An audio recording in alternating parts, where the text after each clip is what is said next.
Le mois d'octobre touche à sa fin et avec lui l'opération de sensibilisation au cancer du sein, Octobre Rose.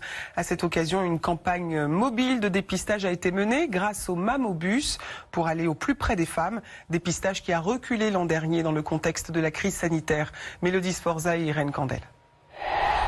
Cette femme réalise pour la première fois une mammographie. La machine est impressionnante, la manipulatrice la rassure. On va faire 2 images par sein.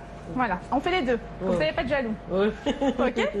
4 radios sont nécessaires. Parfois, une échographie vient compléter l'examen. C'est parfait. Allez, on va faire le sein suivant.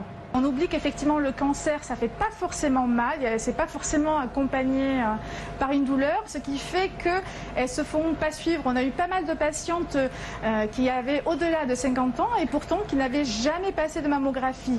L'équipe médicale s'est installée en banlieue, au plus près d'une population qui n'a souvent pas accès aux soins. C'était le cas de cette femme. Ça fait longtemps que je cherche le docteur, j'ai pas trouvé.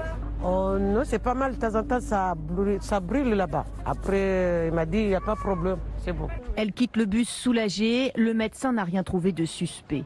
Cette autre femme, elle, est venue pour apprendre. Parce que c'est mieux que toutes les femmes sachent plus tôt qu'est-ce qui se passe avec son corps. Le Mammobus est en fait composé de 2 bus, le blanc où se trouvent les équipements de radiographie et le rose où les femmes apprennent à se dépister elles-mêmes avec ce buste. Elles vont pouvoir reproduire les gestes sur leur corps et pouvoir se rendre compte en fait des grosseurs. Là, vous voyez, là, si vous touchez sous le mamelon, nous avons une grosseur. Le buste est composé de plein de ganglions.